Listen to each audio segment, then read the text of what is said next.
Now let's see what Shen's weapons consist of.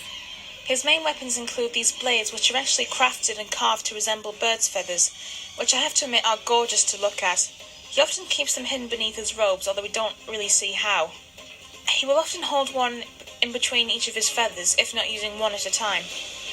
But my personal favourite weapon has to be his halberd, the large curved sword-like weapon, and it looks so cool and so intimidating.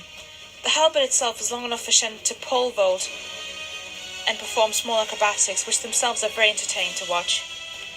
The edges of the halberd are curved, which not only make the blade stronger, but also when the blade penetrates the body, it stays there, and when removed, it will shred and tear through flesh like a knife through butter, and will probably take a couple of things out with it, causing a very nasty death indeed. All throughout the film, I just kept thinking to myself, I want to see someone get stabbed with that thing. I imagine if I saw it, then it would be the type of entertainment value you could only get from seeing a really cool-looking death in a horror film. Just that morbidly delightful feeling. Another weapon he has are these glove-like weapons, with extended metal talons which he wears on his feet. Not only are the talons metal, and he often scrapes them along the cannon to release sparks and light the fuse. Apparently, he wears the gloves not only for combat and other practical purposes, but also he uses them to cover up the burn marks on his legs, which I can only assume is off one of three things. A, when he was experimenting with the fireworks when he was younger. B, from when he was in the process of building the cannon. Or C, when he burnt the panda village down. Another weapon that is only ever used once in the entire film are his rope darts, which is what he used to take down Master Storming Ox when he goes for him. After that, they're not seen or mentioned again. But of course his most famous weapon is the series of giant cannons which Shen built himself. But the actual mechanics are based off his parents' fireworks. And of course the cannons are the reason for the quotes that Shen says often in the film. Take aim and fire. Take aim. Fire! Fire! Fire! Fire! Fire at them! I said fire at them! Fire! Keep firing! Keep firing! When the cannon fires one of its balls, which Shen and the wolves made by melting down any spare metal they can find and or steal, the cannonballs are covered in very sparkly like flames. So not only are the cannons filled with gunpowder, but also contain the same ingredients that give fireworks their colour, creating a very dazzling light show. They even make the same screeching noise that a firework makes when it's being fired. To which I might add that the screeching noise of a firework going off does sound a little bit like the screeching call of a peacock. When the Furious Five think they have destroyed the cannon, they're only horrified to find out that he has made dozens and dozens more, which are not only in the building he retreats to, but they're also on all of his ships. This weapon is the main focus of the film, because it's the main threat that the cannon will make the art of Kung Fu obsolete. That's impossible. Rhino's horn defense is impervious to any technique. It was no technique. Lord Shen has created a weapon, one that breathes fire and spits metal.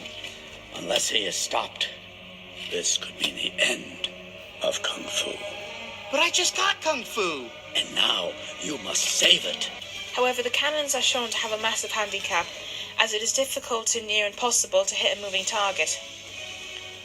In the end, the weapon does prove to be his downfall, since the largest version of the cannon ends up killing him. Then there is the question of what exactly makes him such a badass. Well, first of all, his fighting style is awesome. I already mentioned earlier that the way he fights resembles the martial art of using a metal war fan. But to me, one of Shen's best talents has to be that he's very swift and very fast, which is how he often escapes many dangerous obstacles and how he can benefit in fights. Another badass quality is how he can suddenly turn so nasty, so cruel and so manipulative, like the scene I mentioned earlier between him and Po in the factory. Tell me what happened that night. What night?